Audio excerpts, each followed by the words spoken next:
Democracy में, developmental journalism में, dialogue में हम हैं बोल्ड, ब्राइट और बैलेंस्ड।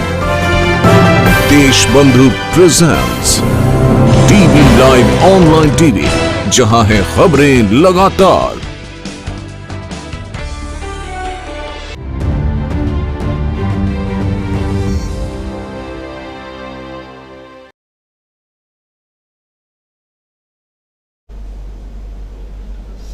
नमस्कार, न्यूज पॉइंट लेकर हाजिर हूं मैं राजीव। तो दोस्तों, पिछले 2 दिनों से यानी कल और आज राहुल गांधी कर्नाटक में थे।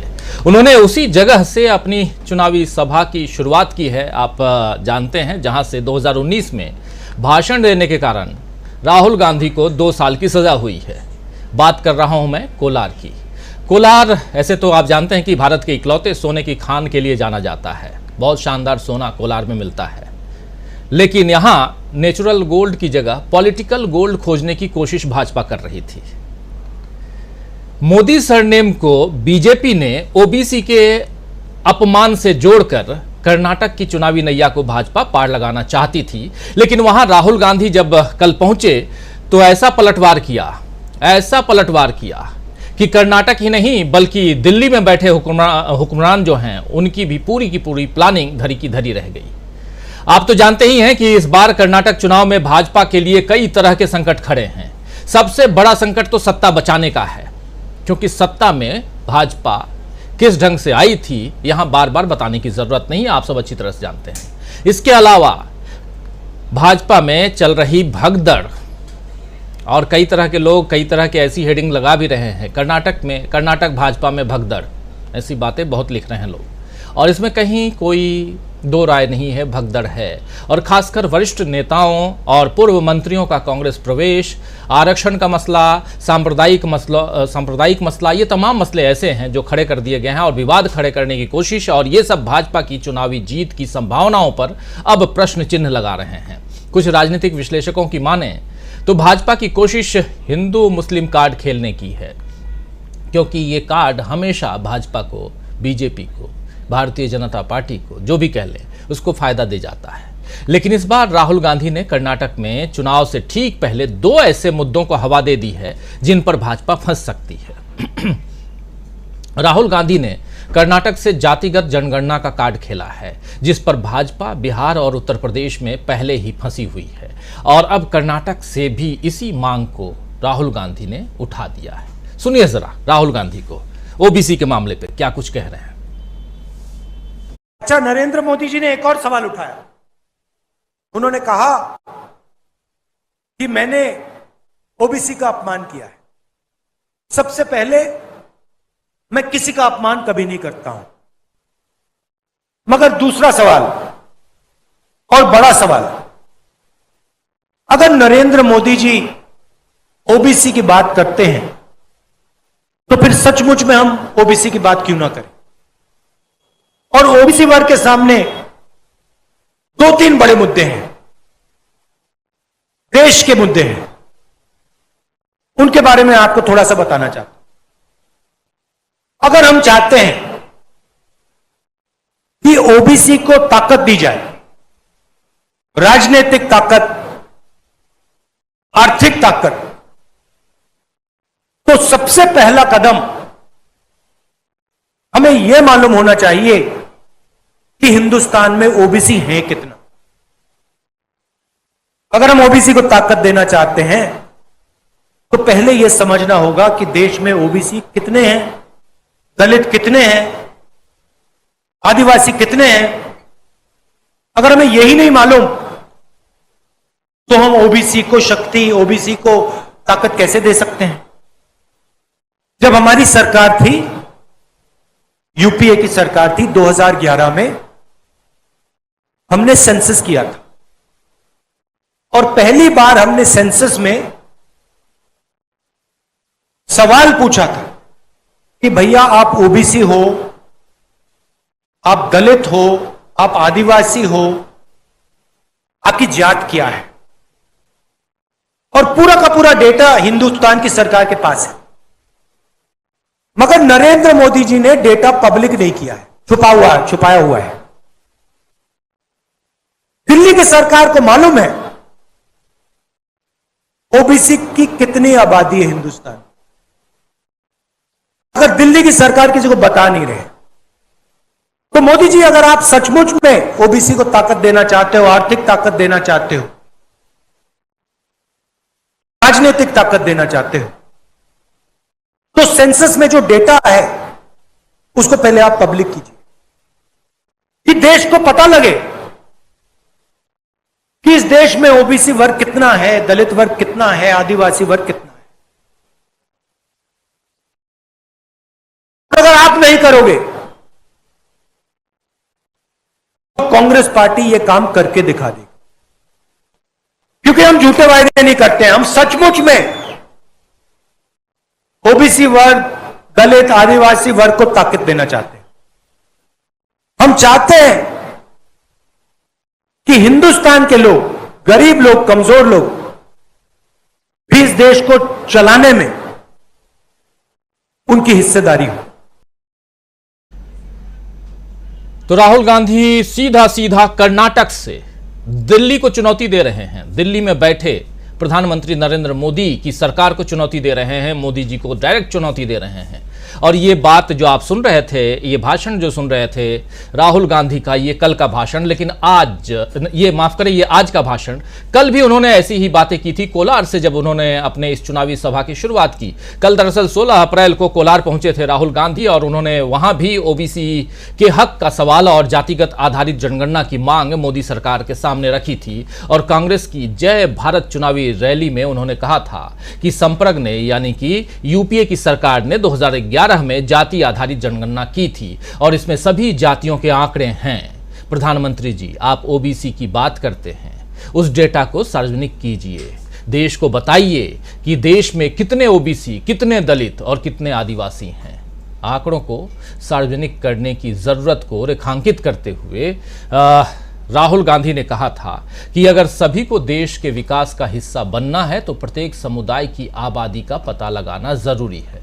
दोस्तों, आपको बता दूं कि यूपीए सरकार ने 2011 में, जो यहां राहुल गांधी कह रहे थे वही बात दोहरा रहा हूं, कि 2011 में सामाजिक और आर्थिक और जातिगत जनगणना यानी कि SECC की थी 2011 में, लेकिन इसके बाद ऐसी कोई पहल मौजूदा सरकार ने नहीं की।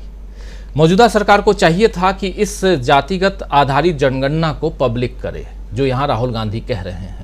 कई बार कांग्रेस से यह सवाल पूछा जाता है कि आपके समय में ये जाति आधारित जनगणना हुई और उसके बाद आपने इसको पब्लिक क्यों नहीं किया। लेकिन आप लोगों के सामने एक बात और रखना चाहता हूं कि जब जनगणना करते हैं, मतगणना की तरह जनगणना, मतगणना जो है वो तो एक दिन में आपके पास सब कुछ आ जाता है, रिजल्ट आ जाता है, लेकिन जनगणना जब आप करते हैं और उसको पूरा पब्लिक करने में कम से कम 3 से 4 साल का समय लगता है। 3 से 4 साल के बीच में, यानी 2011 के बाद तीसरे साल में सरकार आ गई थी मोदी जी की। ये काम मोदी जी का था, उनकी सरकार का था, लेकिन नहीं किया गया। खैर, उधर राहुल गांधी जातिगत जनगणना की बात कर रहे थे और इधर कांग्रेस अध्यक्ष मल्लिकार्जुन खड़गे ने प्रधानमंत्री नरेंद्र मोदी को एक चिट्ठी लिख करके, एक खत लिख करके कहा है कि मैं एक बार फिर से नवीनतम जाति जनगणना के लिए आधिकारिक रूप से भारतीय राष्ट्रीय कांग्रेस की मांग को रखने के लिए आपको ये पत्र लिख रहा हूं। मेरे सहयोगियों ने और मैंने पहले भी कई अवसरों पर संसद के दोनों सदनों में इस मांग को उठाया है। कई अन्य विपक्षी दलों के नेताओं ने भी इस मांग को रखा है। मई 2014 में आपकी सरकार आने के बाद कांग्रेस और अन्य सांसदों ने इसे जारी करने की मांग की, लेकिन कई कारणों से जातिगत आंकड़े प्रकाशित नहीं किए गए। ये कह रहे हैं मल्लिकार्जुन खड़गे खत लिख करके सीधे प्रधानमंत्री नरेंद्र मोदी को। तो जातिगत जनगणना की मांग पर भाजपा बिहार में पहले ही फंसी हुई है, बुरी तरह से फंसी हुई है, आप सब जानते हैं। वहां नीतीश कुमार की सरकार ने जाति आधारित जनगणना करवाना शुरू कर दिया और अब इधर कर्नाटक में कांग्रेस ने फिर इस मुद्दे को खड़ा किया है। कांग्रेस की इस पहल से जेडीयू, राजद और समाजवादी पार्टी जैसे दल भी खुश होंगे और विपक्षी एकता की संभावनाएं और मजबूत होंगी। राहुल गांधी के लिए इस मसले का दोहरा इंपॉर्टेंस है, महत्व है। एक तरफ ये विपक्ष को एक करने की कोशिश है और दूसरी तरफ उस ओबीसी समुदाय को साधने की कोशिश है जिसके अपमान का आरोप राहुल गांधी पर उनके विरोधियों ने लगाया है। विरोधियों में कौन? तो भारतीय जनता पार्टी। तो भाजपा उस अपमान की बात करती रही, यानी ओबीसी के अपमान की बात, जो राहुल गांधी ने किया ही नहीं। और अब खुद राहुल गांधी ने ओबीसी के आंकड़े जारी करने की मांग सरकार से करके भाजपा को पसोपेश में डाल दिया है। अगर वो राहुल गांधी की मांग को पूरा न करे, यानी बीजेपी न करे, तो ओबीसी विरोधी कहलाएगी, और पूरा करे तो राहुल गांधी के आगे झुकी हुई नजर आएगी। इससे जनता के बीच भाजपा की छवि कमजोर होगी। तो राहुल गांधी ने दोनों तरफ से मोदी जी को यहां पर, यानी कि दिल्ली के सरकार को यहां बांध कर रख दिया है। और दूसरा जो कदम है राहुल गांधी का, वो है कदम दुग्ध का मामला, दूध का मामला, नंदिनी बनाम अमूल का मामला। आप लोगों ने एक विजुअल देखा होगा, नंदिनी दूध के स्टोर पर राहुल गांधी पहुंचते हैं, आइसक्रीम खाते हैं। जरा उस विजुअल को ले आइए स्क्रीन पर, अगर ला सकते हैं जल्दी से जल्दी। राहुल गांधी पहुंचते, ये देखिए ये विजुअल है। राहुल गांधी अभी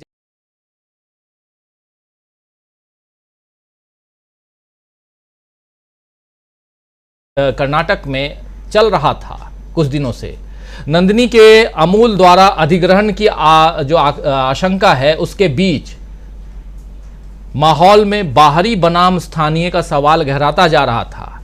इस बीच राहुल गांधी ने नंदिनी की आइसक्रीम खरीदकर नंदिनी ब्रांड को कर्नाटक का गौरव बता दिया। यानी कांग्रेस ने अपना पक्ष साफ कर दिया है कि वो अगर कर्नाटक में आती है दोबारा जीत करके, तो नंदिनी ब्रांड ही यहां रहेगा। यानी कि ये इसी ब्रांड के लोग दूध पिएंगे, आइसक्रीम खाएंगे, और दूध से निर्मित इससे बने हुए तमाम अलग अलग जो प्रोडक्ट्स हैं उसको वो उसका मजा उठा पाएंगे। कीमत भी कम है, अमूल से कम है। क्या ये गुजरात बनाम कर्नाटक करने की कोशिश थी या कुछ और था? तो बहुत सारी बातें हैं। कुल मिलाकर चुनावी वादों और घोषणाओं के अलावा राहुल गांधी ने दो ऐसे मुद्दों को अपने दौरे में उठाया है जो सीधे जनता तक पहुंचेंगे, और इसमें मीडिया कुछ नहीं कर पाएगा। मीडिया का जिक्र यहां आखिरी सेंटेंस कर रहा हूं, क्यों कुछ नहीं कर पाएगा, आगे चर्चा करेंगे। उत्तर प्रदेश में भी बहुत कुछ हो गया पिछले 2 दिनों से, आप सब जान रहे हैं मीडिया के सामने क्या कुछ हुआ। तो आइए दोस्तों, आज चर्चा करते हैं और समझने की कोशिश करते हैं कि कर्नाटक की चोट जो है वो क्या दिल्ली तक पहुंच गई है। उसकी आहट, उसका दर्द दिल्ली तक सुनाई दे रहा है। राहुल ने क्या भाजपा को उलझा दिया है?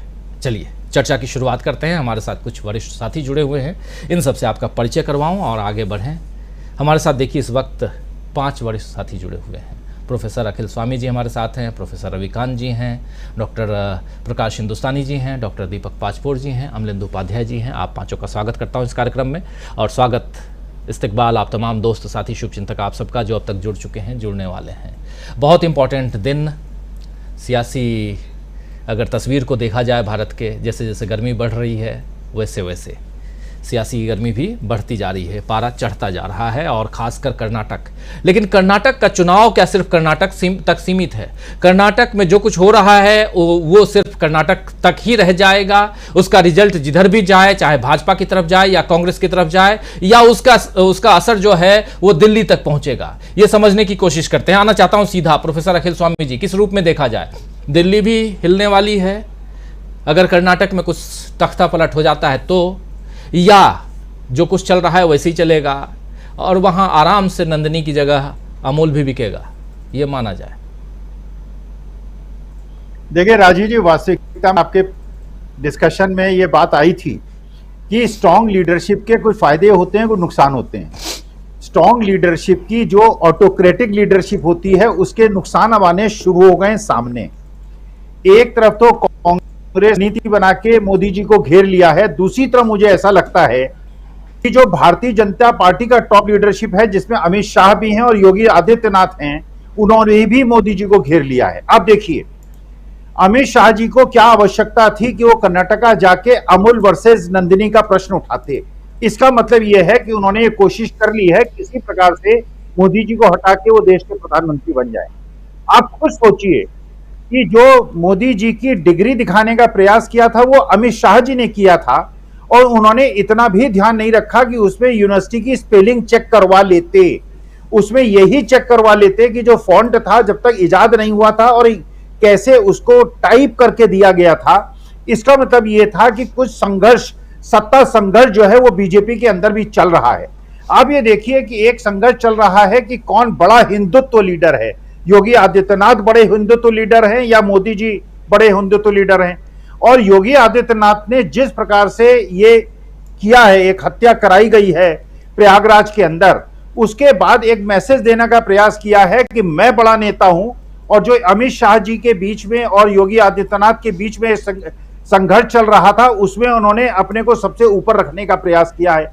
चारों तरफ से घिर गए। देखिए, कर्नाटका में आज की तारीख तक केवल एक कांग्रेस की कमजोरी थी जिसको उन्होंने पूरा कर लिया है। उनके पास वोकलिंगा लीडर था, उनके पास दलित लीडर था, उनके पास कुर्बा लीडर था, उनके पास दलित लीडर था, मुसलमान लीडर था, सब थे, लिंगायत लीडर नहीं था। और आप ये देखिए कि जो जगदीश शेट्टार के आने से जो सबसे बड़े आज की तारीख में अगर वहां दूसरे नंबर के अगर कोई लिंगायत लीडर हैं वो हैं।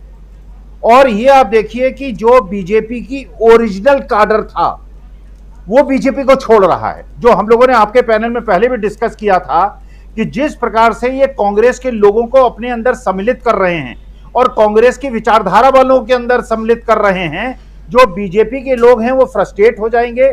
जिन लोगों ने 30-40 साल बीजेपी की दरी बिछाई है, जिन्होंने बीजेपी को मजबूत किया है, वो एक एक करके बीजेपी छोड़ रहे हैं।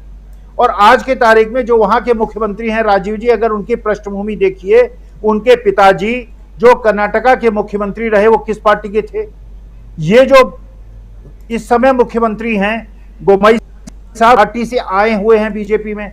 इसका मतलब यह है कि आज की तारीख में बीजेपी अपनी पूरी आइडियोलॉजी से भटक गई है और उसकी पार्टी में वही लोग सत्ताधीश हैं जिनकी बीजेपी की आइडियोलॉजी से कोई लेना देना नहीं है। जो बीजेपी के आइडियोलॉजी के कोर लोग हैं वो बीजेपी के छोड़कर तितर बितर हो रहे हैं। और ये भी हम लोगों ने भविष्यवाणी की थी, जैसे जैसे चुनाव घोषित होंगे, यही बात चौटाला साहब ने कहा हरियाणा के अंदर कि चुनाव घोषित हो जाने दीजिए, हम अभी 5 साल सरकार चलाएंगे और जिस दिन चुनाव घोषित हो जाएंगे हम बताएंगे कि हमको कहां गठबंधन करना है। सब लोग वेट कर रहे हैं। जैसे जैसे जिस स्टेट में इलेक्शन डिसाइड होंगे, डिक्लेयर होंगे, बीजेपी के भी आधे लोग छोड़ेंगे और जो लोग दूसरी पार्टी से बीजेपी में गए हैं वो भी बीजेपी को छोड़ेंगे। मोदी जी को ये चाहते हैं अमित शाह, योगी आदित्यनाथ, अभी 1 साल बाकी है, अगली बार वो सत्ता में नहीं आएंगे 2024 में, उसके पहले किसी तरह से रिप्लेस करके वो देश के प्रधानमंत्री बन जाएं। और मोदी जी को बहुत सजग रहना चाहिए, अमित शाह जी से भी और योगी आदित्यनाथ जी से भी। राजीव जी जी बहुत सारी बातें हैं यहां पर हम चर्चा ये करने की कोशिश, समझने की कोशिश कि क्या राहुल गांधी ने जो जाकर ओबीसी का कार्ड खेला है ये दूर तक रिफ्लेक्ट करेगा, ये बात दूर तलक जाएगी। इसलिए क्योंकि क्या कारण था, जब राहुल गांधी को 2 साल की सजा हुई, राहुल गांधी की सांसदी चली गई, राहुल गांधी का बंगला छीन लिया गया और इसी बीच ये मैसेज देने की कोशिश हुई बीजेपी की तरफ से कि राहुल गांधी ने पूरे देश के ओबीसी समुदाय को, अदर बैकवर्ड कास्ट को, इस पूरे समाज को उसका अपमान किया है। लेकिन अब वही राहुल गांधी ओबीसी की बात कर रहे हैं और अपनी बात यहां रख रहे हैं। राहुल गांधी ने ये जो आपको सुना रहा था ये आज वो बोल रहे थे, कल कोलार में भी यही बात कर रहे थे। जरा एक बार फिर से कोलार में उन्होंने क्या कुछ कहा था जरा सुन लेते हैं, जल्दी से सुन लेते हैं और फिर आना चाहता हूं प्रोफेसर रविकांत जी आपके पास और समझना चाहता हूं कि ये जाति आधारित, इसमें न सिर्फ ओबीसी की बात कर रहे हैं, वो दलितों की बात भी कर रहे हैं, आदिवासियों की बात भी कर रहे हैं और कह रहे हैं कि कम से कम आप जाति आधारित जनगणना को जो हमने करवाया था 2011 में, आप 2021 में तो अभी तक आपने कुछ नहीं करवाया, 2021 से लेकर 2023 में आ गए हैं, अभी तक आप देखिए जनगणना की चर्चा तक नहीं हो रही है। लेकिन 2011 में जो कुछ करवाया था वो तो साहब बाहर लेके आ जाओ ताकि उस आधार पर लोगों को उसका फायदा मिल पाए। ये बात कहने के पीछे कुछ न कुछ कारण तो रहा होगा, क्योंकि जिस ढंग से ओबीसी के नाम पर राहुल गांधी के ऊपर आप वार करने की कोशिश कर रहे थे, जिस मुद्दे को लेकर खेलने की कोशिश कर रहे थे, उसी मुद्दे पर राहुल गांधी पलटवार कर रहे हैं। क्या यहां बीजेपी फंसी हुई है? राहुल गांधी ने एक ऐसे मुद्दे को लपक लिया है जो आने वाले समय में 2024 में बहुत बड़ा मुद्दा बन सकता है। यह समझेंगे, अभी इसी सवाल के साथ सीधे आएंगे, लेकिन जरा एक बार फिर से जो साथी बाद में जुड़े हैं सुन लीजिए कल कोलार में क्या कुछ कहा था राहुल गांधी ने, सुनिए जरा। अच्छा, नरेंद्र मोदी जी ने एक और सवाल उठाया। चलिए आज ओबीसी की बात करते हैं, पूरी करते हैं। यूपीए ने, कांग्रेस पार्टी ने 2011 में कास्ट बेस्ड सेंसस किया। पूरे देश की जातियों का डेटा उस सेंसस में है। मोदी जी आप ओबीसी की बात करते हैं, उस डेटा को आप पब्लिक कर दीजिए, पता लग जाए देश में कितने ओबीसी हैं, कितने दलित हैं, कितने आदिवासी हैं। अगर सबको भागीदार बनाना है, सबको इस देश की प्रगति में शामिल करना है, तो यह तो मालूम होना चाहिए कि कौन कितने हैं। तो मोदी जी कास्ट सेंसस का डेटा आप रिलीज कीजिए, देश की जनता को पता लग जाए देश में ओबीसी कितने हैं, दलित कितने हैं, आदिवासी कितने हैं। और अगर आप ये काम नहीं करेंगे तो ये ओबीसी पर अपमान है। आपने ओबीसी की बात की, देश को दिखा दीजिए देश में कितने ओबीसी हैं, और फिर देश को समझाइए कि आपकी सरकार में सिर्फ 7% सेक्रेटरीज ओबीसी, दलित और आदिवासी में से क्यों आते हैं। दूसरी बात, जो एससी और एसटी का कोटा है उसको उनकी आबादी से प्रोपोर्शन कर दीजिए। और तीसरी बात, जो रिजर्वेशंस पे आपने 50% का कैप लगा रखा है उसको हटा दीजिए। फिर बात करते हैं ओबीसी का अपमान कौन करता है। सीधा वार कि फिर बात करते हैं, आप पहले आंकड़े ले आइए और इस सवाल का जवाब दीजिए कि सिर्फ 7% ओबीसी आबादी जो है वो क्यों आपकी सरकार में, वो भी अफसरशाही में क्यों है, ज्यादा क्यों नहीं है। तो बहुत सारे सवाल हैं, इन सवालों का जवाब मांगने और ढूंढने की कोशिश कर रहे हैं यहां पर राहुल गांधी, मोदी सरकार से मांग रहे हैं, कर्नाटक से सीधा दिल्ली तक। और इसलिए हम लिख भी रहे हैं कि कर्नाटक की चोट दिल्ली तक, क्या यह चोट दूर तक पहुंचेगी, दूर यानी 2024 तक पहुंचेगी? प्रोफेसर रविकांत जी। देखिए राजीव जी, जो सवाल राहुल गांधी ने पूछा है, मैं बहुत यकीन के साथ कह रहा हूं कि इसका जवाब नरेंद्र मोदी कभी नहीं देंगे। ठीक वैसे ही नहीं देंगे जैसे राहुल गांधी ने पूछा था कि अडानी साहब के साथ आपके रिश्ते क्या है। हिंडनबर्ग की रिपोर्ट में जो आरोप लगाए गए उस पर कोई जवाब नहीं दिया मोदी जी ने, तो वो इसी तरह से ये जवाब नहीं देंगे। दूसरा ये कि नरेंद्र मोदी ने ओबीसी कह करके, खुद को ओबीसी बता करके जो ओबीसी को छला है, ऐसा मुझे नहीं लगता है कि पूरे भारत के राजनीतिक इतिहास में कभी हुआ हो। नरेंद्र मोदी के रिजीम में अब अगर ओबीसी की स्थिति आप देखिएगा तो राहुल गांधी ने तो सिर्फ एक बात की है कि सेक्रेटरी केवल 7% है, इसमें एससी एसटी ओबीसी तीनों मिलाकर। लेकिन सच्चाई यह है कि संयुक्त सचिव ऊपर के जो भी अधिकारी हैं, जहां से नीतियां बनती हैं, वहां से ओबीसी लगभग नदारत है।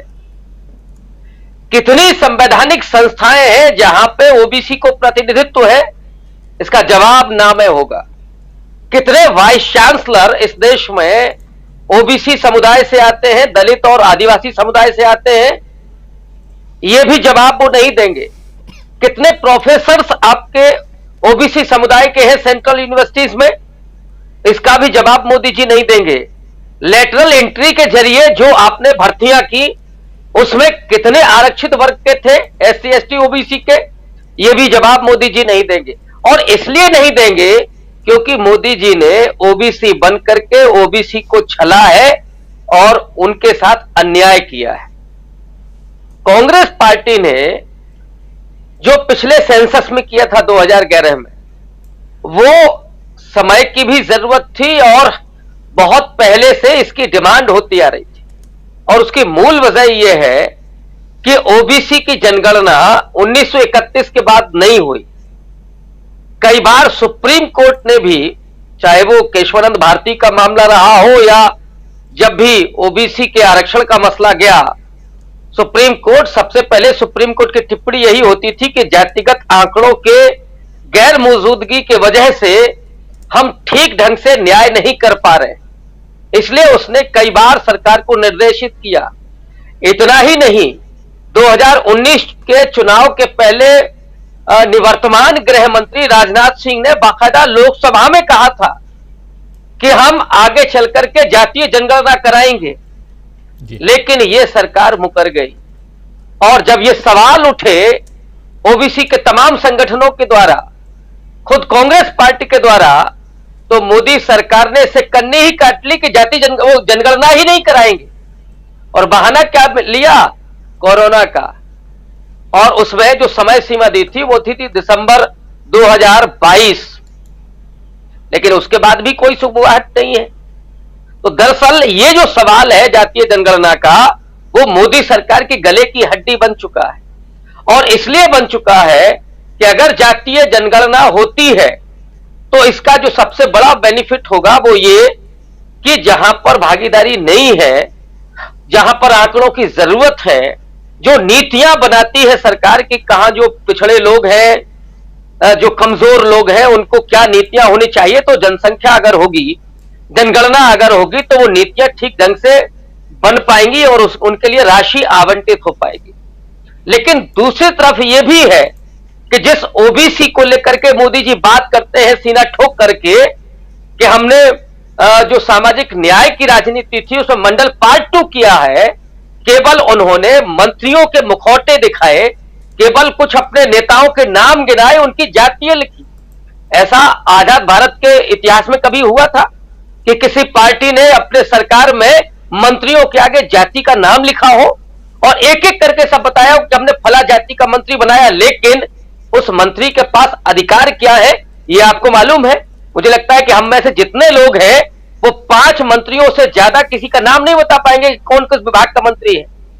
ये तो हालात मंत्रालयों की है, केवल और केवल नरेंद्र मोदी ही सब कुछ है। तो ऐसे में यह सवाल उठेगा कि मिला क्या है ओबीसी को, उसके अपने अधिकारों की सुरक्षा हो रही है कि नहीं हो रही है? कहीं ऐसा तो नहीं है कि जो मोदी सरकार ओबीसी के मंडल पार्ट 2 कह करके आई, वो मोदी सरकार ओबीसी के साथ अन्याय कर रही हो। और इसलिए मैंने कहा कि मोदी सरकार इसका जवाब नहीं देगी। लेकिन ये जो हिंदुत्व की पॉलिटिक्स है, हालांकि इसके भीतर पूरा जातीय जो समीकरण है वो है, लेकिन हिंदुत्व का जवाब एकमात्र सामाजिक न्याय की राजनीति है, या मैं इसको थोड़ा और विकृत भाषा में कहूं तो जाति की राजनीति है। और जाति की राजनीति जब हम कहते हैं तो सतीश देशपांडे जैसे समाजशास्त्री इस बात को रेखांकित करते हैं कि जाति की राजनीति का मतलब केवल दलित और पिछड़ों की राजनीति होता है। माने जो अदृश्य जातियां थीं जब वो दृश्यमान हो रही है राजनीति में तो उसको जाति का नाम बता दिया जाता है। तो इस हिंदुत्व की राजनीति का जवाब सिर्फ और सिर्फ सामाजिक न्याय यानी जाति की राजनीति से दिया जा सकता है, और वही काम राहुल गांधी कर रहे हैं। इधर आपने जो देखा 2-3 दिनों में कि जिस तरह से पुलवामा का सवाल आया उस समय के निवर्तमान गवर्नर के द्वारा, और इतने गंभीर सवाल कि प्रधानमंत्री ने बोला कि चुप रहिए, और गवर्नर जो कह रहे थे कि साहब इतने लंबे समय तक 10-15 दिन तक 300 किलो लेकर के जो विस्फोटक था वो कैसे कोई कार घूमती रही, इसका जवाब मोदी जी ने ना उनको दिया ना इस पर कोई टिप्पणी करने दी। जब पुलवामा का सवाल जनता के सामने आने लगा उसके बाद ही इस मामले को डाइवर्ट करने के लिए जो सामने आई है तस्वीरें, उसमें कोई खुला नहीं है, दबा छिपा नहीं है, वो सब कुछ खुला खेल फर्रुखाबादी है कि क्या मैसेजिंग हो रही है। लेकिन आज जो राहुल गांधी ने सवाल उठाया है ये असली जनता से जुड़ा हुआ सवाल है, इस देश के उस वंचित पिछड़े समाज से जुड़ा हुआ सवाल है। और मुझे लगता है कि तब तक ओबीसी समाज के साथ न्याय नहीं हो सकता जब तक जातीय जनगणना नहीं होती है, जातियों के आंकड़े हमारे सामने बाहर नहीं आते।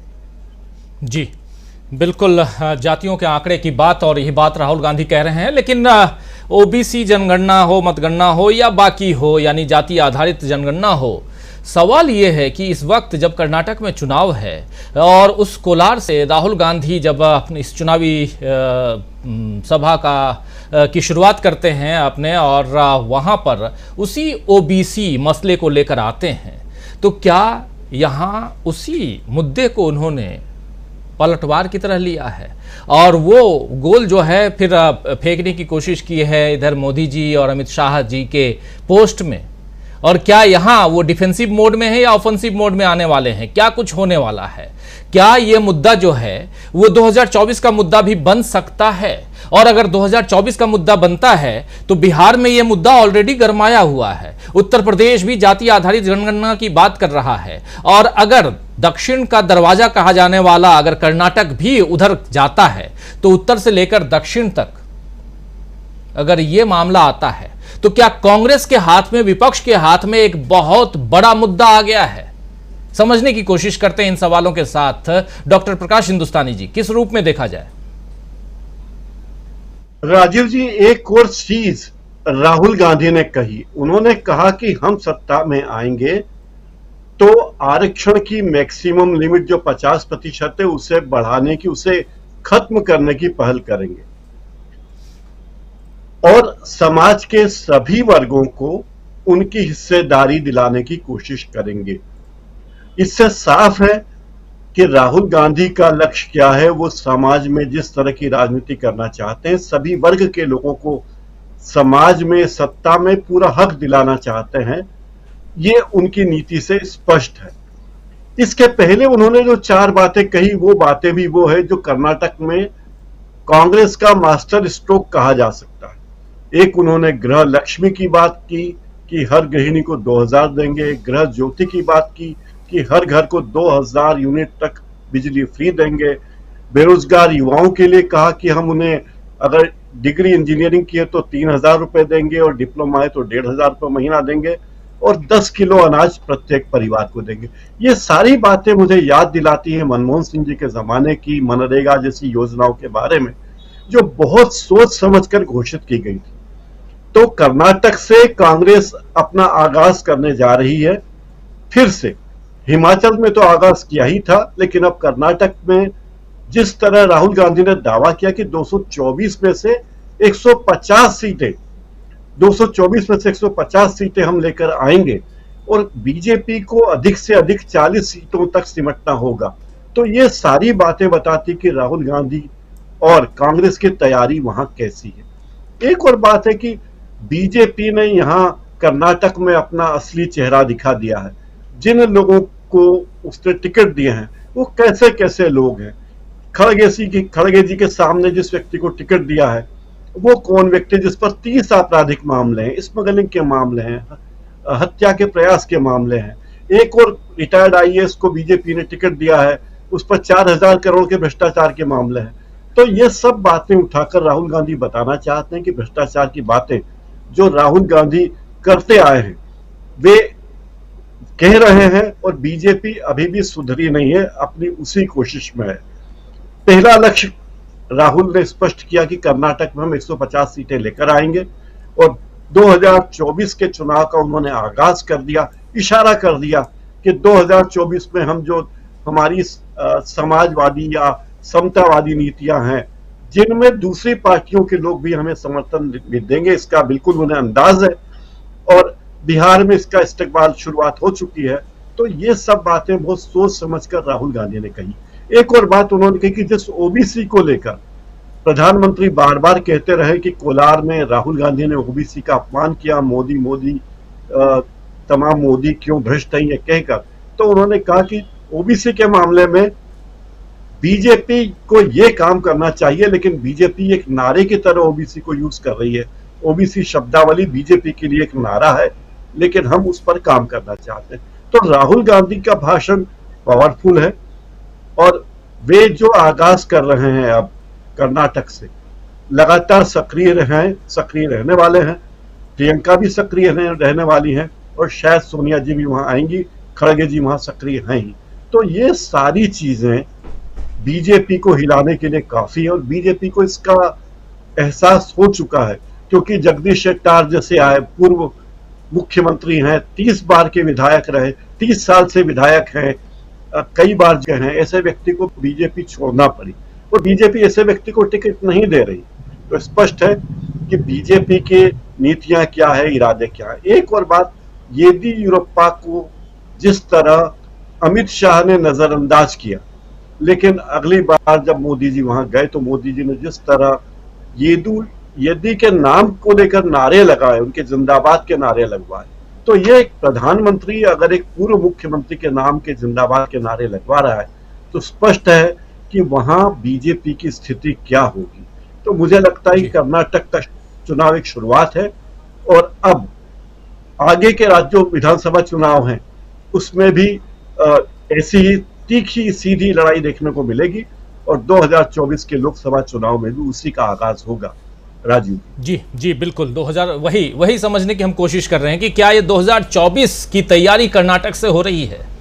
एक बड़ा सवाल है, लेकिन सवाल के तहत बहुत सारे जवाब भी छिपे हुए हैं। और राहुल गांधी ने जो आगाज किया है, पहले कहा जा रहा था कि राहुल गांधी कोलार जाएंगे 5 तारीख को, 5 अप्रैल को, फिर हुआ 9 अप्रैल को जाएंगे, फिर 11 अप्रैल को जाएंगे, लेकिन फाइनली वो पहुंचे 16 अप्रैल को। 16 और 17 यानी कल और आज 2 दिनों में राहुल गांधी ने जो वहां बातें की हैं, जो भाषण दिए, जो वायदे किए, ऐसे थोड़ा करेक्शन करना चाहता हूं, 2000 यूनिट बिजली नहीं 200 यूनिट बिजली है, थोड़ा बोलने में हो जाता है। मैं भी कई बार कुछ फिगर, अब 20,000 करोड़ को 20 करोड़ कह दिया एक दिन, कई लोग लिखे भी कि अरे आप 20 करोड़ कह रहे हो, राहुल गांधी पूछ रहे हैं 20,000 करोड़ कहाँ है, आप 20 करोड़ कह रहे हो, इतना छोटा तो ये होता है। आप दोस्तों आप सब जानते हैं कि बोलने में आदमी कुछ बातें बोल जाता है, हालांकि वैसा नहीं हम बोलते हैं जैसे कि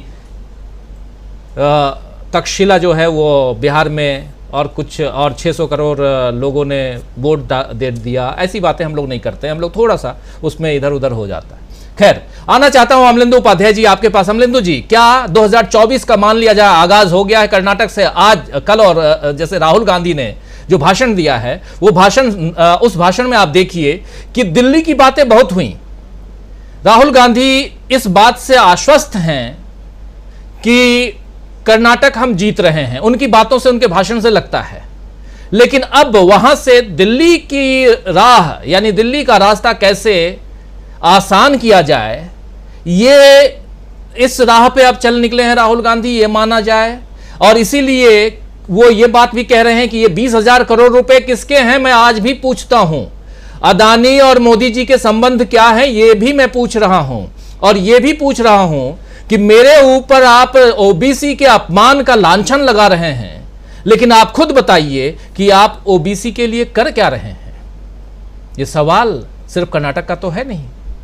नंदिनी दूध शॉप पे जा करके आइसक्रीम खा रहे हैं, ये सवाल भी सिर्फ कर्नाटक का नहीं है, ये सवाल गुजरात का भी है, ये सवाल बिहार का भी है, ये सवाल दिल्ली के मदर डेयरी का भी है।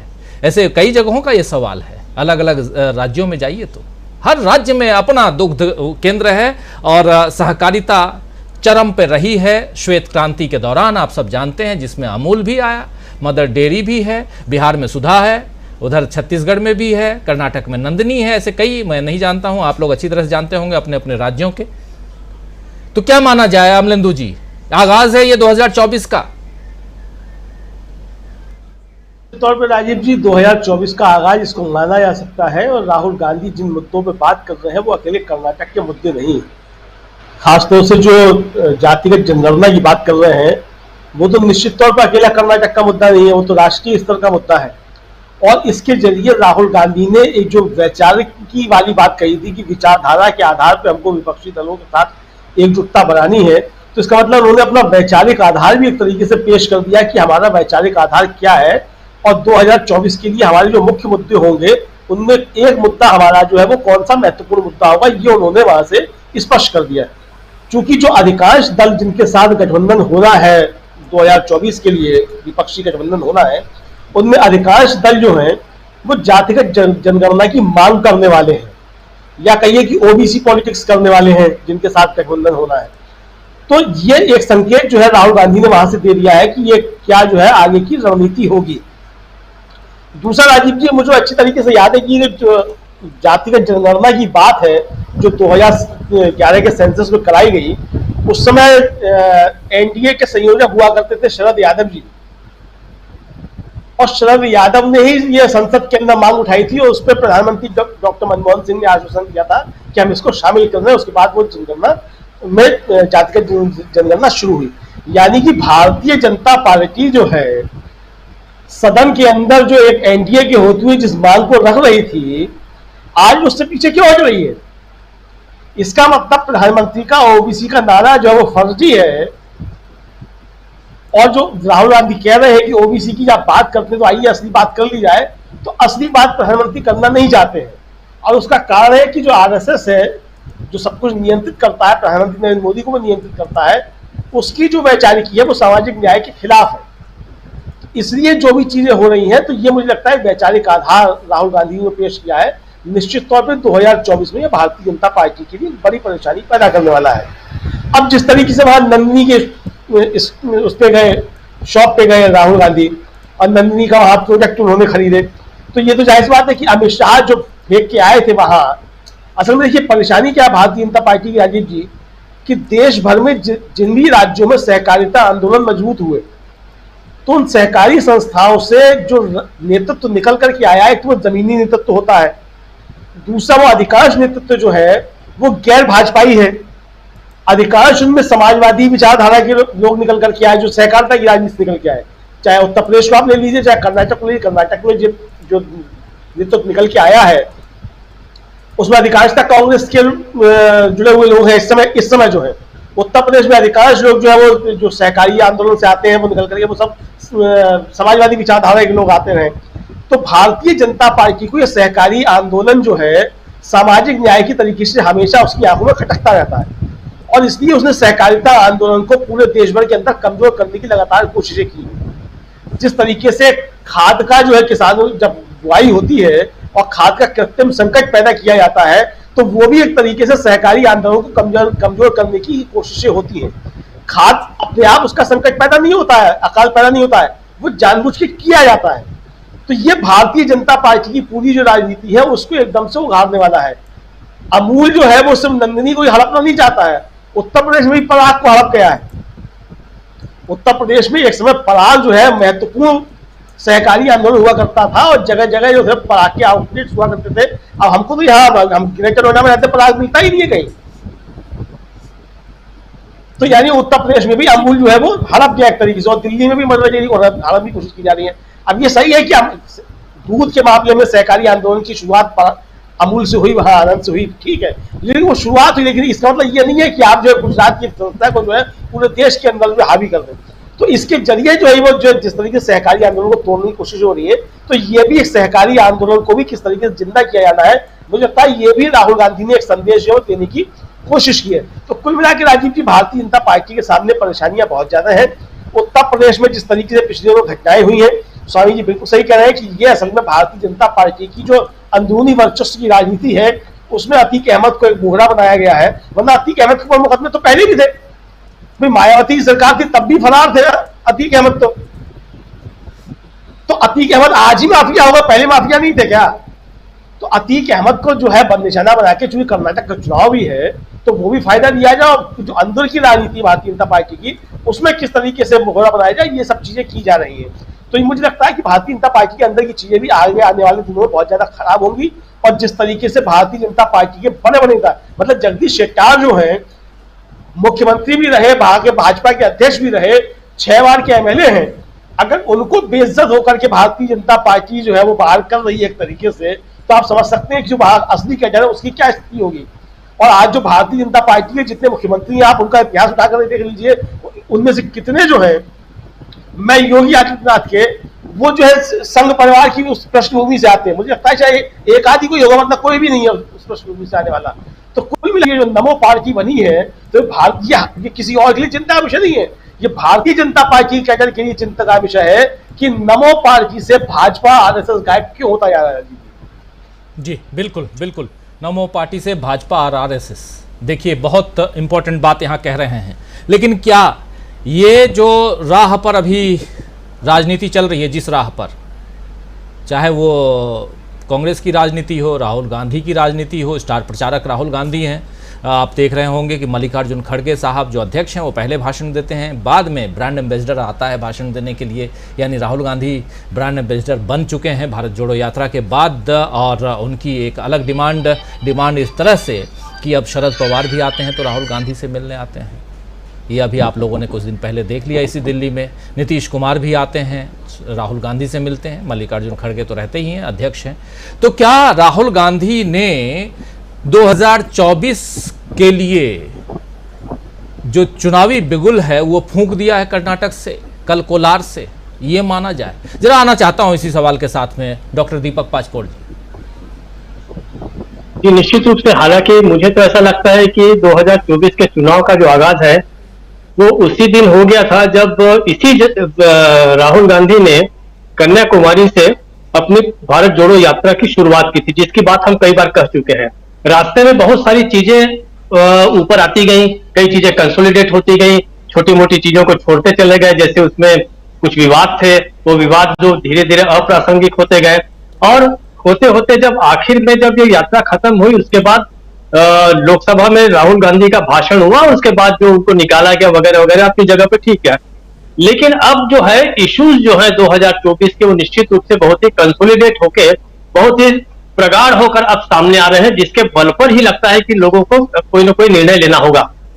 इन चीजों का दो मुख्य रूप से जो दो विषय उभर के सामने आए हैं आज की चर्चा में, एक तो है ओबीसी वाला मामला, और दूसरा जो है वहां पर नंदिनी के खिलाफ अमूल को खड़ा करना, मतलब कर्नाटक वर्सेस गुजरात करना।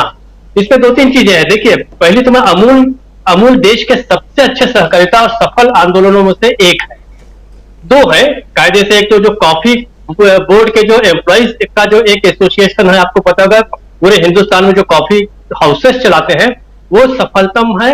और दूसरा सफलतम जो है अमूल आपको पता है कि जिस समय अमूल की स्थापना है, उसके पहले भारत में दूध और विशेषकर चीज और मक्खन पर पोल्सम कंपनी का राज था। एक विदेशी कंपनी थी जिसको धीरे धीरे पूरी तरीके से बाजार से वाइप आउट कर दिया अमूल ने। और अगर दर्शकों ने नहीं देखी है तो वो जरूर देखें, श्याम बेनेगल ने एक बड़ी बेहतरीन फिल्म इस पर बनाई है अमूल पर, उसका नाम है मंथन। मंथन के जरिए किस तरीके से लोगों के जीवन में बड़ा व्यापक परिवर्तन आया, ये जो है इसको अमूल ने वहां पर गुजरात के अंदर जो है ये बहुत बड़ा परिवर्तन लाया है, लोगों का सशक्तिकरण किया है, महिलाओं को अतिरिक्त आमदनी का एक साधन दिया है। अब उसको आप ले जाकर जब वहां पर कर रहे हैं, फेंक रहे हैं कर्नाटक में, तो वो भी चुनाव के दौरान, तो निश्चित रूप से ऐसा लगता है कि चाणक्य, जिसके कहा जाता था कि भाई चाणक्य में बहुत बुद्धि होनी चाहिए, तो समझ में नहीं आ रहा है कि ये ऐसा कैसा दांव आप खेल रहे हैं कि आप कर्नाटक का प्राइड कहा जाता है नंदिनी को। आज तो राहुल गांधी आइसक्रीम खाने गए, कुछ दिन पहले जो गौरव वल्लभ है एक प्रवक्ता, उन्होंने बाकायदे प्रेस कॉन्फ्रेंस में नंदिनी के दूध का डिमॉन्स्ट्रेशन किया और लोगों को पिला के बताया, कहा कि बताइए इसमें क्या खराबी है, ये अमूल के मुकाबले सस्ता भी है, वहीं के लोगों का यह उत्पादन है जिसका फायदा भी वहां के लोगों को मिल रहा है, तो इसको जो है यहाँ पर लाना किस तरीके से कितना उचित है, ये बात जो है निश्चित रूप से कर्नाटक के लोगों को बहुत ही हर्ट किया है इस चीज ने। और इसका जो जवाब है वो निश्चित रूप से उसका कर्नाटक के लोग देंगे। दूसरी बात, ओबीसी वाला जो मामला है, देखिए ओबीसी के मामला जो है दो राज्यों से, हमारे छत्तीसगढ़ से तो निश्चित रूप से जुड़ा हुआ है। छत्तीसगढ़ के मुख्यमंत्री जो है भूपेश बघेल, उन्होंने कुछ दिनों पहले प्रधानमंत्री को चिट्ठी लिखी थी और ये कहा था कि आपने 2021 में जो 2021 में जनगणना नहीं कराई है तो इसको अब तत्काल कराया जाए। उस समय कोरोना के कारण इसको नहीं कराया गया था। उन्होंने बताया कि हमारी बहुत सारी योजनाएं हैं जिसके कारण हम जो योग्य पात्र हैं उन तक हम लाभ नहीं पहुंचा पा रहे हैं, विशेषकर पीएम आवास योजना जो है, प्रधानमंत्री आवास योजना है, इसलिए छत्तीसगढ़ में बड़ी प्रभावित हुई, बहुत सारे लोगों को उनके आवास नहीं मिल रहे हैं। अब आप देखिए कि किस तरीके से उस पर कोई ध्यान नहीं दिया गया। व्यक्तिगत रूप से भी भूपेश बघेल मिले और प्रधानमंत्री से उन्होंने निवेदन किया कि आप ये जनगणना कराइए और नहीं आप करा रहे हैं तो हमें कराना पड़ेगा। और वाकई में छत्तीसगढ़ में 1 अप्रैल से जो है वो जनगणना कराई जा रही है और देखा जा रहा है कि किन लोग जो है अलग अलग योजनाओं की हितग्राही हैं। तो ये काम अगर आप राज्य के ऊपर ढकेलेंगे तो कैसे होगा। और ये केवल एक ओबीसी या जाति की गणना की बात नहीं है, भारत की सारी तमाम जो कार्यक्रम होते हैं, योजनाएं होती हैं, आखिर किन लोगों तक वो पहुंचे उसका कोई ना कोई तो आधार होना चाहिए। और आप जनगणना ही नहीं कराएंगे तो सारी चीजें कैसे उभर के आएंगे। छत्तीसगढ़ में ये जनगणना कराई जा रही है और देखा जा रहा है कि कौन लोग जो है पीएम आवास के योग्य हैं। दूसरा, आपको पता होगा कि इसी 1 तारीख से छत्तीसगढ़ में बेरोजगारी भत्ता भी देना शुरू किया गया है, उसके लिए भी योग्य पात्र जो है इसी जनगणना के जरिए जो है वो किए जा रहे हैं। तो ऐसा महत्वपूर्ण कार्य जो अंग्रेजों के समय से कब से शुरू हुआ, केवल 1-2 बार महायुद्ध के दौरान जनगणना नहीं हो पाई थी, तो आप इसको अगर गंभीरता से नहीं लेंगे। सत्यपाल मलिक वाकई कहते हैं कि जो प्रधानमंत्री एक तो बहुत ही इल इन्फॉर्म्ड है और दूसरे बहुत ही उनकी अप्रोच जो है बहुत ही कैजुअल है, हर चीज को बड़े हल्के में लेते हैं। जनगणना जैसी चीजों को अगर आप नहीं कर पा रहे हैं तो केंद्र सरकार का फायदा क्या है, और उसका कारण राज्य सरकार प्रभावित हो रहे हैं, उनका काम जो है वो प्रभावित हो रहा है। अच्छा, ओबीसी के बारे में सबसे बड़ी बात यह है कि ओबीसी की जैसे आप अगर हमारी पूरे जो भारत की जो जनसंख्या है उसमें आप देखिए, शेड्यूल कास्ट जो है वो लगभग शेड्यूल कास्ट जो है लगभग 20% है, शेड्यूल ट्राइब जो है लगभग 9% है, और ओबीसी जो है लगभग 40% है, 40% से अधिक है। उसके मुकाबले अगर केवल 7% को आप एडमिनिस्ट्रेशन में रिप्रेजेंटेशन दे रहे हैं तो उन्हें न्याय कैसे मिलेगा? तो ये ओबीसी का मामला है, बहुत बड़े पैमाने पर प्रभावित करेगा, और केवल ये ओबीसी तक नहीं रुकेगा, ओबीसी के साथ साथ शेड्यूल कास्ट और शेड्यूल ट्राइब के लोगों को भी जो न्याय नहीं मिल रहा है, आरक्षण का मामला छत्तीसगढ़ में भी फंसा हुआ है।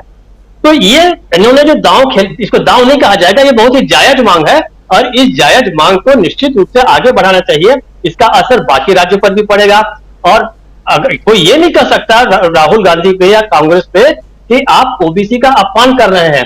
कम से कम छत्तीसगढ़ और राजस्थान के जो मुख्यमंत्री हैं वो तो ओबीसी के ही हैं।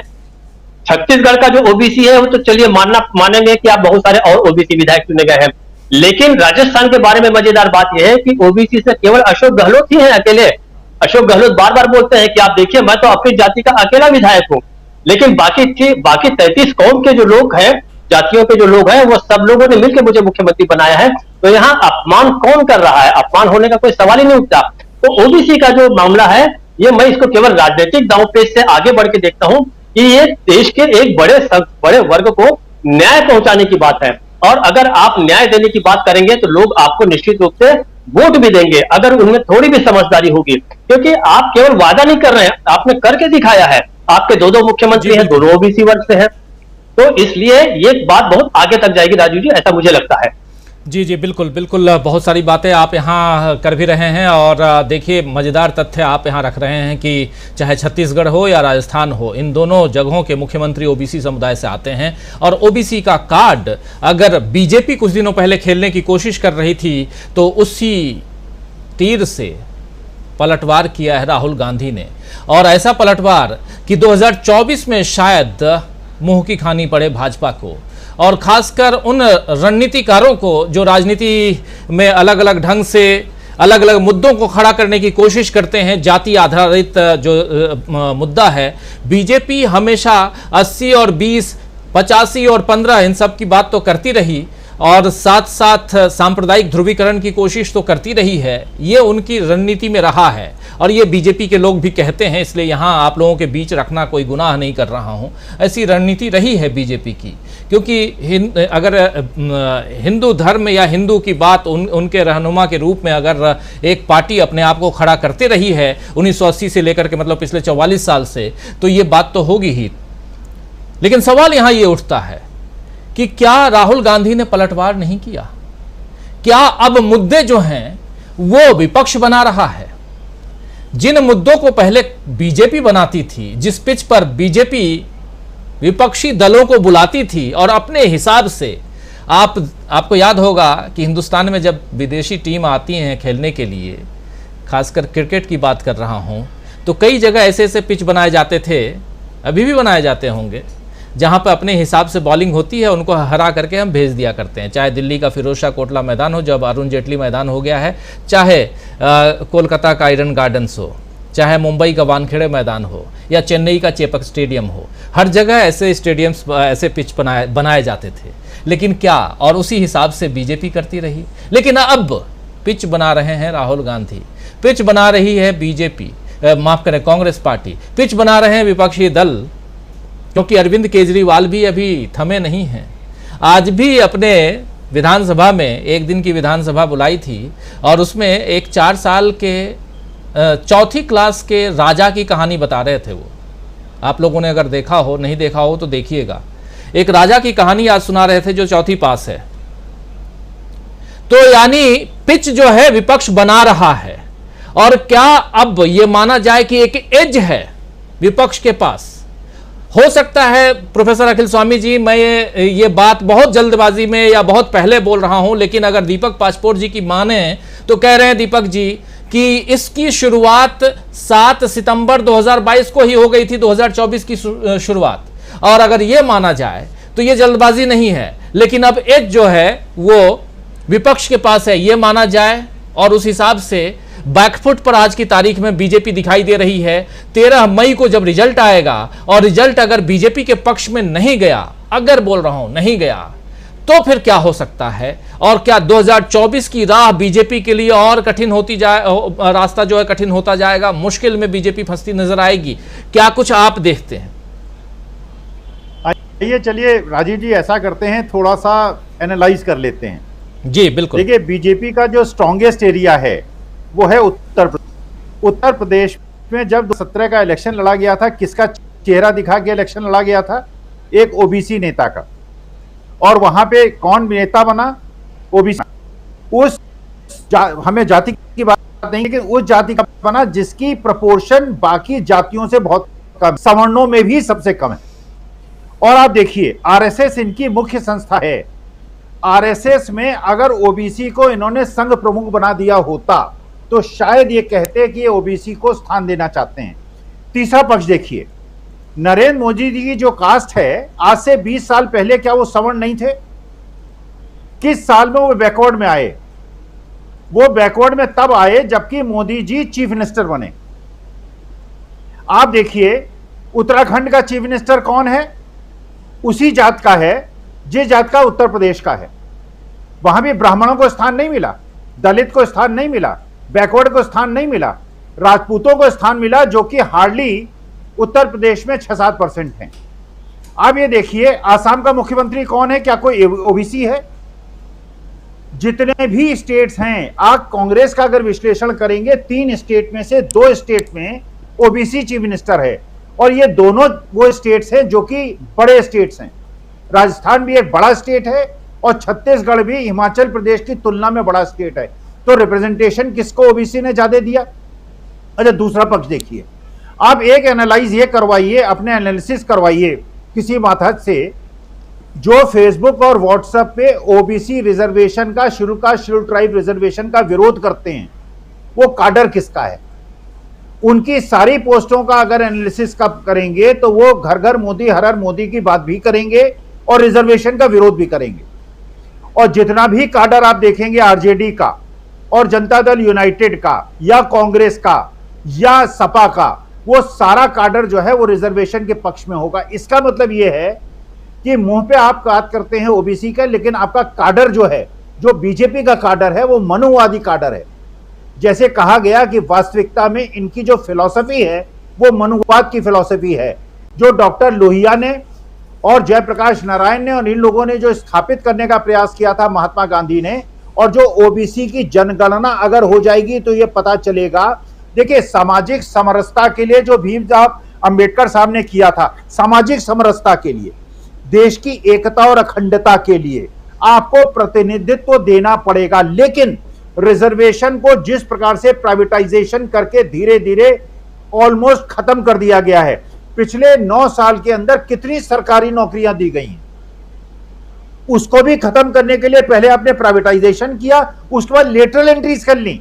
जो रविकांत जी ने कहा, उस लेटरल एंट्री में भी OBC, schedule caste, schedule tribe को आपने स्थान नहीं दिया। इसका मतलब यह है कि आपकी नीति यह है, बात करो ओबीसी, एससी, एसटी की, और सारा का सारा अपना मनुवाद स्थापित करो, और जो आरएसएस की मूल भावना है उसको प्रबल करो, और देश को हिंदू मुसलमान मूल जाते रहो। OBC, schedule caste, schedule tribe को केवल इलेक्शन तक ये मानो कि वो पिछड़े हैं, और इलेक्शन के बाद केवल मनुवाद यहां पे स्थापित होगा, और किसी का कोई जातीय सम्मान और किसी प्रकार का सामाजिक न्याय का प्रश्न नहीं उठता। राजीव जी जी, बहुत सारी बातें हैं और यही हम समझने की कोशिश कर रहे हैं। मुद्दों पर आधारित चुनाव, और उन चुनावों में क्या जो मुद्दे अभी आ रहे हैं और जो बीजेपी मुद्दे बना रही है, क्या बीजेपी अपने ही बनाए गए मुद्दों पर घिरती नजर आ रही है? और अगर ऐसा है तो फिर 2024 की तस्वीर कैसी होने जा रही है? उससे पहले कर्नाटक की तस्वीर कैसे होने जा रही है? कर्नाटक में राहुल गांधी 2 दिन रहे। अभी कहा जा रहा है कि धुआंधार यात्राएं कर्नाटक की राहुल गांधी करने वाले हैं, प्रियंका करने वाली हैं, सोनिया गांधी भी करने वाली हैं, सुनने में आ रहा है, और मल्लिकार्जुन खड़गे तो वहां से आते ही हैं। तो कर्नाटक बहुत मजबूती के साथ इस बार कांग्रेस चुनाव लड़ रही है, लेकिन बीजेपी खेमे में भगदड़ मची हुई है। बीजेपी के कद्दावर नेता जो पूर्व मुख्यमंत्री रह चुके हैं, अगर वो आज बीजेपी कांग्रेस में आ जाते हैं तो आप समझ सकते हैं कि क्या कुछ हो रहा है कर्नाटक में। लेकिन क्या कर्नाटक के चुनाव पर जो उत्तर प्रदेश में हुआ वो प्रभाव डालेगा, या चाहे जो सत्यपाल मलिक ने इंटरव्यू सबसे पहले देशबंधु डीवी लाइव को इंटरव्यू दिया और उसके बाद कई अलग अलग दूसरे चैनलों को भी दिया, तो क्या वो मसला भी कर्नाटक तक जाएगा, या ये मामले जो हैं ये धीरे से फिर 2024 को भी प्रभावित करेंगे? जरा इन सब बातों पर मैं चाहता हूं प्रोफेसर रविकांत जी किस रूप में, चूंकि उत्तर प्रदेश में लखनऊ में आप बैठे हुए हैं, उत्तर प्रदेश में जो कुछ है, पूरे प्रदेश में 144 धारा लागू है, जो कुछ हुआ अभी पिछले 2 दिन पहले, उसका क्या रिफ्लेक्शन हम देखेंगे, उसका कोई प्रभाव वहां पड़ने वाला है या नहीं पड़ने वाला है कर्नाटक में? और क्या ऐसे मामले जिसमें एक बहुत ही मजबूत सरकार का दावा, बहुत ही अपराध मुक्त सरकार का दावा, मैं किसी स्टेट की बात नहीं कर रहा हूं, मैं उत्तर प्रदेश की ही बात नहीं कर रहा हूं, पूरे देश की बात कर रहा हूं, ये जो दावे होते हैं उससे इतर अगर आज पूरी दुनिया में टेलीविजनों में अखबारों में अगर उत्तर प्रदेश प्रयागराज छाया हुआ है तो हमारा सीना जो है वो गर्व से 56 इंच का नहीं हो रहा है, सिर जो है वो शर्म से झुक रहा है। इसलिए बात समझना यहाँ ज़रूरी है आपके ज़रिए कि जो कुछ चल रहा है चुनावी राजनीति के लिए कहाँ तक उचित है, और अगर ऐसा है तो 2024 की तस्वीर कुछ और हम देखेंगे। आज हम कह रहे हैं कि 2024 की तस्वीर के साथ साथ ये ओबीसी का मुद्दा राहुल गांधी ले आए और भी कई मुद्दों पे राहुल गांधी आगे बढ़ रहे हैं, यही तस्वीर होगी या कुछ और होगा? जरा आप बताइए, लखनऊ बैठे हैं, बहुत कुछ देख रहे हैं आप। देखिए राजीव जी, आप कह रहे हैं कि शर्म से हमारा सिर झुकता है, लेकिन इसकी परवाह किसको है? इस पे उनका क्या शर्म से सिर झुकेगा? पुलवामा की घटना पर जो सतपाल मलिक साहब कह रहे हैं, वो शूटिंग में व्यस्त थे और उनको चुप रहने के लिए कह दिया गया। चीन के सैनिक जब घुसपैठ कर रहे थे और वहां पे भी हमारे कई सैनिक शहीद हुए, लहूलुहान किया गया, उनको मारा गया, उसके बाद भी वो शर्म से सिर नहीं झुका। और इस देश में खुलेआम दंगे हो रहे हैं, एक आपका मुजफ्फरनगर में हुआ, उसके बाद दिल्ली में हुआ, और दिल्ली में उस वक्त हुआ जब ट्रंप यहां मौजूद थे, तब भी शर्म से सिर नहीं झुका। तो ये उस तरफ सोचने वाले लोग हैं ही नहीं। रही बात इसकी कि इसका क्या प्रभाव पड़ेगा कर्नाटक के बारे में तो मैं नहीं कह सकता, लेकिन उत्तर प्रदेश में जरूर इसका प्रभाव पड़ेगा। और ये जो दहशत कायम हुई है उसने चिंता में डाल दिया है बीजेपी के सपोर्टर्स को भी। मैंने आज 2-3 लोगों से बात की जो कैडर है बीजेपी का, आरएसएस के लोग हैं, उन्होंने चिंता जाहिर की है इस पर कि ये तो नहीं होना चाहिए था, उनका ये कहने का मतलब था। लेकिन असल जो खेल है, मैं उत्तर प्रदेश पर ही केंद्रित रहता हूं। ये जो जातीय जनगणना का मसला है, बीजेपी को कई डर है इसमें। एक डर तो यह है कि जो सांप्रदायिक राजनीति करती है जिस तरह से वो पार्टी, वो नैरेटिव इनका ध्वस्त होगा और ये राजनीति जातीय गोलबंदी की होने लगेगी, सामाजिक न्याय की होने लगेगी।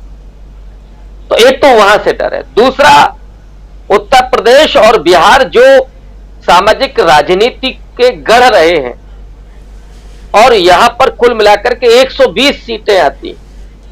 पिछले लोकसभा चुनाव में 120 में से आपका 84 सीट बीजेपी के पास थी। बिहार में 22, उत्तर प्रदेश में 62 और उत्तर प्रदेश में 2 और उनके साथ उनके सहयोगियों की थी। तो ये जो आंकड़ा है वो बीजेपी के लिए बहुत मजबूती प्रदान करता है। जातीय जनगणना की जो मांग है और उस सामाजिक न्याय की जो राजनीति है वो बीजेपी को खोखला बनाएगी। और यहां पर हारने का मतलब है कि आगे फिर बीजेपी के पास कहां क्या है। नॉर्थ ईस्ट में बीजेपी आज मजबूत लगती है तो कितनी सीटें हैं? कर्नाटक लगभग उनके हाथ से जा रहा है और आने वाले 3 राज्यों के चुनाव भी मुझे लगता है कि वो भाजपा के लिए अच्छे नहीं साबित होंगे। जो स्थितियां हैं, और जातीय जनगणना के आंकड़ों के जरिए जो सामने आएगा वो स्पष्ट नतीजे क्या है। 7 लाख नौकरियां करीब केंद्रीय उसमें है, उसमें से ओबीसी की नौकरियां कितनी है वो देख लें। तो सॉरी 13 कुछ लाख है, उसमें से ओबीसी के पास कितनी। तो ये जो आंकड़े जब आने वाले वक्त में अगर खुलेंगे, और इसीलिए भाजपा उससे डरी हुई है कि ये सामने नहीं लाना है कि आप ओबीसी के नाम पर चुनाव जीत करके लाए, चाहे उत्तर प्रदेश हो या बिहार हो या और दूसरे राज्य हो, लेकिन ओबीसी के साथ न्याय तो नहीं किया।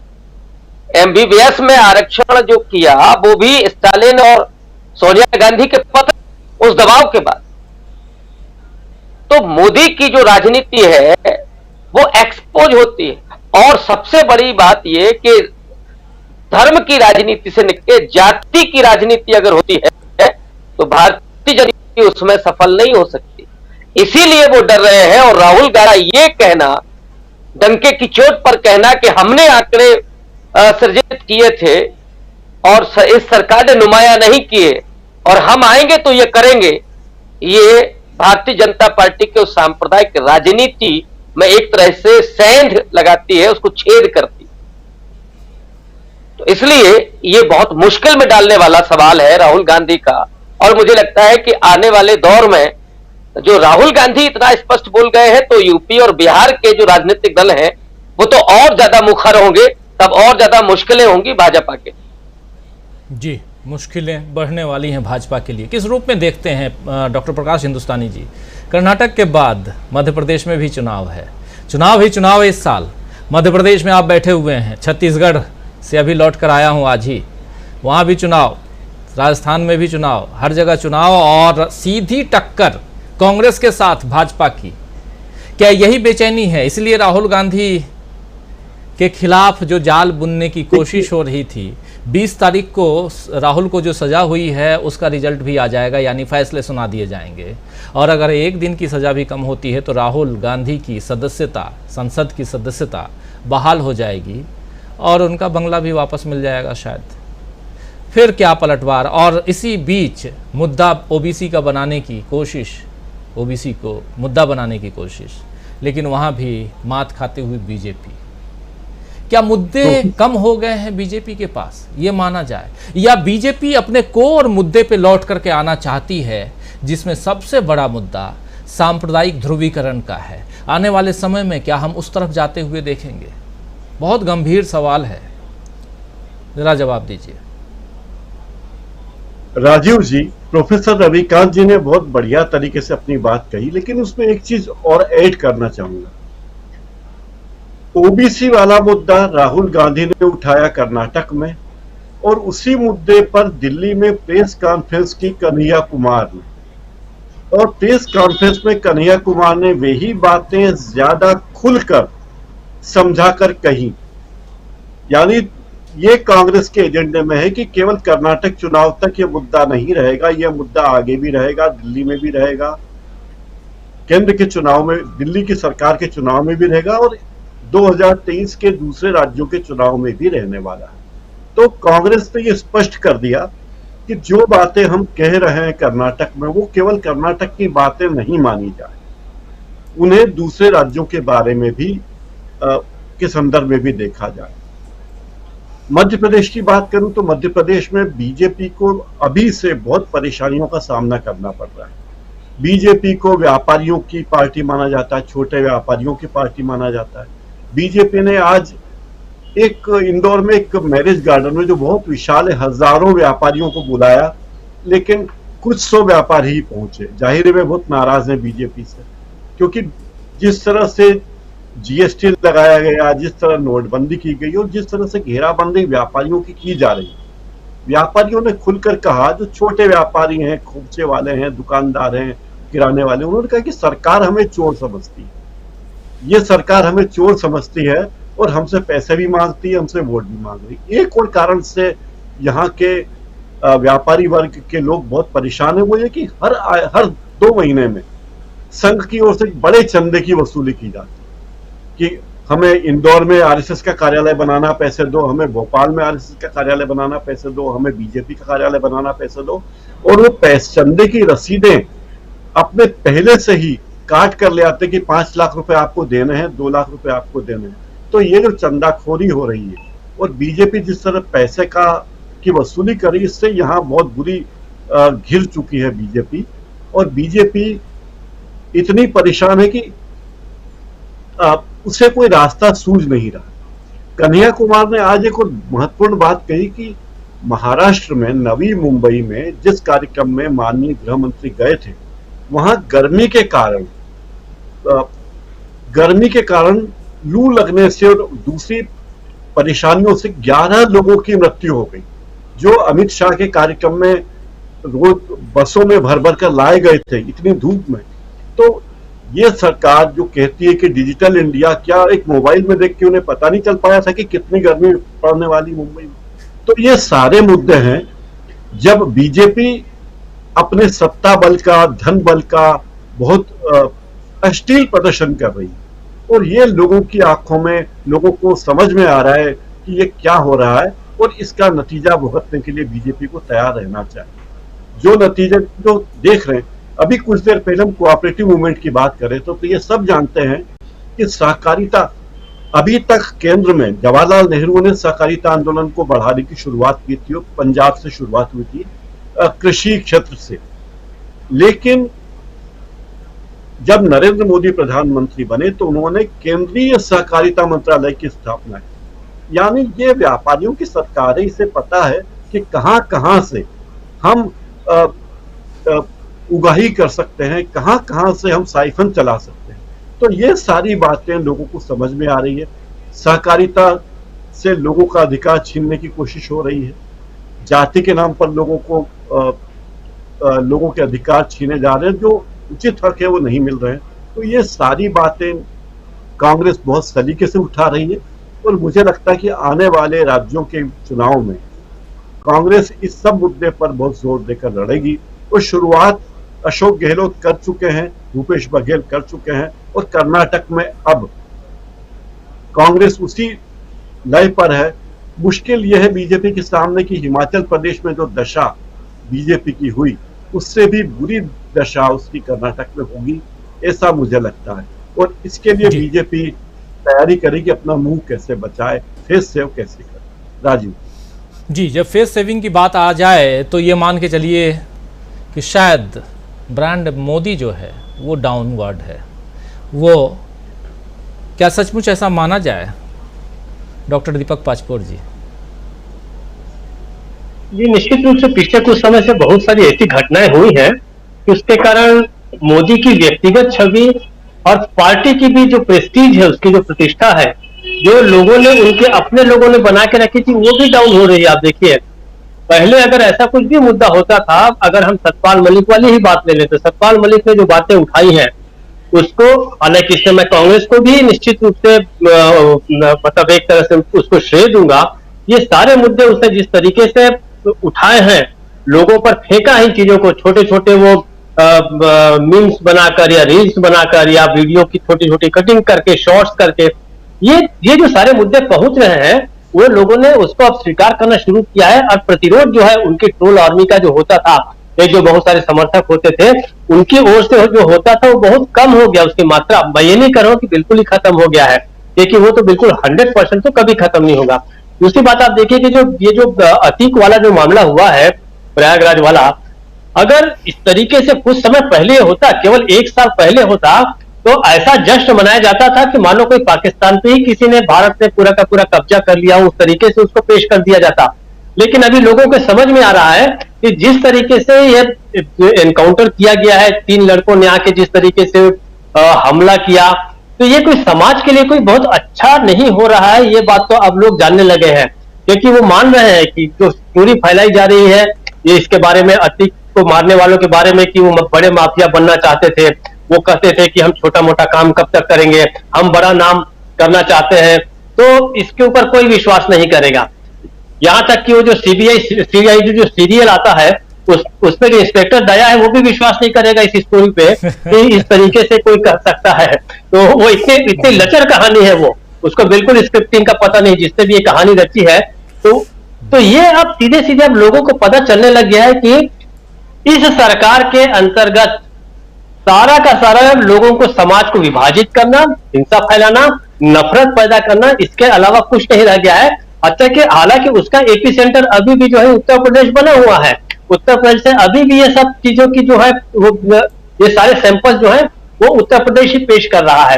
लेकिन इसी के विपरीत आप जाइए तो कर्नाटक में चुनाव होना, मैं इससे थोड़ा सा कांग्रेस के लिए भाग्यशाली मानता हूं कि कर्नाटक जो है पढ़ा लिखा राज्य है, बहुत समझदार लोग हैं, वहां पे बहुत सारा टैलेंट वहां का जो निकला है वो हम सब बारे में, सारा देश उसका प्रशंसक है कर्नाटक राज्य का। तो कर्नाटक जो है, आप ये सब बेकार की जो स्टोरीज हैं कि अतीक अहमद वाला मामला, ये सब आपको बहुत ज्यादा वहां काम नहीं करेगा। और सेंटर जो है ये दो मुद्दे जो है कर्नाटक जो है सारे देश के सामने फेंकेंगे। उसको ये कि बाकी राज्य उसको कैसे लपकते हैं। नंबर 1 जो हमने ओबीसी के बारे में चर्चा की, और दूसरा कि संघवाद पे जो चोट की जा रही है, अमूल के पैकेट्स कर्नाटक में गिराना जो है एक तरह से गुजरात द्वारा सीधे सीधे आक्रमण ही है कर्नाटक पे, वहां के अपने सहकारिता आंदोलन पर ही नहीं, वहां के छोटे किसानों पे, दूध व्यवसायियों पे, दूध उत्पादकों पे ये एक बहुत बड़ा हमला है। और इसको कर्नाटक ने बहुत अच्छे से उसका प्रतिरोध कर दिया है। इस मामले को राहुल गांधी ने भी उठाया, मैंने उसे बताया, गौरव वल्लभ ने भी इस बात को बड़े पैमाने पर उठाया है। तो इसका जो प्रतिरोध होगा वो मैसेज जाएगा। कर्नाटक के बाद निश्चित रूप से अगले तो कम से कम 4 राज्य ऐसे हैं, 3 राज्य जिसकी हम चर्चा कर रहे हैं और तेलंगाना भी कर रहे हैं, वहां भी कोई बहुत अच्छा स्कोप मुझे भारतीय जनता पार्टी का नहीं लग रहा है। लेकिन अब देख रहे हैं कि वो क्या मुद्दे फेंकते हैं। असली बात यह है कि क्या जिस तरीके की उत्तर प्रदेश में जो घटनाएं हो रही हैं, हाल ही में भी पिछले दिनों में रामनवमी के अवसर पे जो कई जगह पे जो कुछ हुआ, उसका असर भी खत्म हो गया है। ये कोई बहुत लंबा नहीं चला है। आप देखिए बहुत जल्दी अब लोग इस बात रहे हैं कि आंदोलन बहुत आवश्यक है देश के लिए। बच्चों की पढ़ाई लिखाई बर्बाद हो रही है। लड़के जो है, ये जो 3 लड़कों के उदाहरण है, ये पूरे देश में जाएंगे कि आपने जिस तरीके से हिंसा और नफरत का माहौल पैदा किया है, उसके कारण अब बच्चे जो है वो शिक्षा पे ध्यान नहीं दे रहे हैं। वो स्कूली जो है, स्कूल कॉलेज स्कूलें पढ़ रहे हैं, लाइब्रेरियों में उनके कोई बैठ नहीं रहा है। बच्चे जो है तमंचे लहराते हुए जिस तरीके से अटैक कर रहे हैं, लोगों को मार रहे हैं और लोगों के काम आ रहे हैं अपनी सत्ता बचाए रखने के लिए, ये मैसेज जब जाएगा तो निश्चित रूप से मुझे लगता है कि बहुत बड़ा परिवर्तन जो है देश के अंदर आएगा। और इसका जो असर है ये 2024 के चुनाव में निश्चित रूप से पड़ेगा। अगर 2024 के चुनाव में भी इसका असर नहीं होता है तो आप समझ लीजिए कि बहुत कुछ भारत जो है खो चुका रहेगा। राजीव जी। भारत और भारत की ही तो बात हम कर रहे हैं। देश में जो कुछ चल रहा है, 2024 में क्या कुछ होने वाला है, और क्या ब्रांड मोदी जो है वो अब डाउनवर्ड है और राहुल गांधी ऊपर की तरफ हैं। क्या राहुल गांधी एक ब्रांड के रूप में विपक्षी एकता का जो तस्वीर हम लोग देख रहे हैं, उस तस्वीर को आगे बढ़ाते हुए और उसमें सबसे बड़े नेता के रूप में उभरते हुए दिखाई दे रहे हैं। कहना जल्दबाजी है, लेकिन धीरे धीरे उसकी तस्वीर भी साफ हो रही है। जो पिछले दिनों जो घटनाएं घटी उन सब से आप लोग कह सकते हैं। तो आने वाले समय में इस पर भी चर्चा करेंगे, बहुत सारी बातें आएंगी। लेकिन सामने चुनाव है और चुनाव कर्नाटक का है, और कर्नाटक में अगर जीत गए तो दक्षिण का द्वार जो उसे खोलना चाहती है बीजेपी, उसके लिए अगर बीजेपी जीतती है तो। लेकिन क्या बीजेपी जीत रही है कर्नाटक? या कर्नाटक से जो तस्वीरें आ रही हैं, और राहुल गांधी कह रहे थे कि 40% की सरकार, हमको 150 सीटें चाहिए, 150 का टारगेट दे रहे हैं अपने कार्यकर्ताओं को, और वहाँ के मतदाताओं को कह रहे हैं कि 150 सीट देकर जिताइए। वादे भी कर रहे हैं राहुल गांधी। जिन वादों की झड़ी उन्होंने लगाई है उसका जिक्र हमारे शुरुआत में हमारे साथी डॉक्टर प्रकाश हिंदुस्तानी जी कर चुके हैं। तो ये सारी बातें चल रही हैं साथ साथ, लेकिन उसके साथ बहुत कुछ चल रहा है। अतीक अहमद, उनके भाई, दोनों की हत्या हो जाती है टेलीविज़न चैनल्स के सामने, कैमरे के सामने। ये आप लोगों ने देखा, बार बार दिल दहलाने वाली घटना, तस्वीरें जो नहीं दिखाई जानी चाहिए थी लेकिन दिखाई जा रही हैं आज भी, अभी भी। और दूसरी तरफ जम्मू कश्मीर के पूर्व गवर्नर सत्यपाल मलिक का इंटरव्यू, वो भी काफ़ी चर्चा में है। लेकिन क्या जो बात निकली है वो दब सकती है? कितना दबाओगे? ऐसा तो होता नहीं है कि बातें दब जाएं। तो इसलिए इंतज़ार रहेगा कि क्या कुछ सत्यपाल मलिक ने जो कहा था वो, और ख़ासकर पुलवामा की बात जो है उस बात का खुलासा या उस बात पर सरकार क्या अपना पक्ष लेकर के आती है, ये भी देखना होगा। और साथ में अगर उत्तर प्रदेश में जो कुछ हो रहा है उसकी प्रतिक्रिया के स्वरूप क्या कर्नाटक की जनता वोट देती है, यानी उसका कुछ असर पड़ने वाला है वहाँ कर्नाटक में। हमारे पैनलिस्ट साथी कह रहे हैं बिल्कुल नहीं पड़ने वाला है। लेकिन क्या मूल मुद्दे पर लौट कर आने वाली है बीजेपी, जिसमें सांप्रदायिक ध्रुवीकरण 80 और 20 या 85 और 15, ये देखने वाले हैं। तो बहुत कुछ है और इसके लिए पॉलिटिक्स जानना ज़रूरी, और पॉलिटिक्स जानना ज़रूरी तो इस कार्यक्रम को देखना ज़रूरी है आप लोगों को। आप लोग बने रहते हैं, अच्छा लगता है।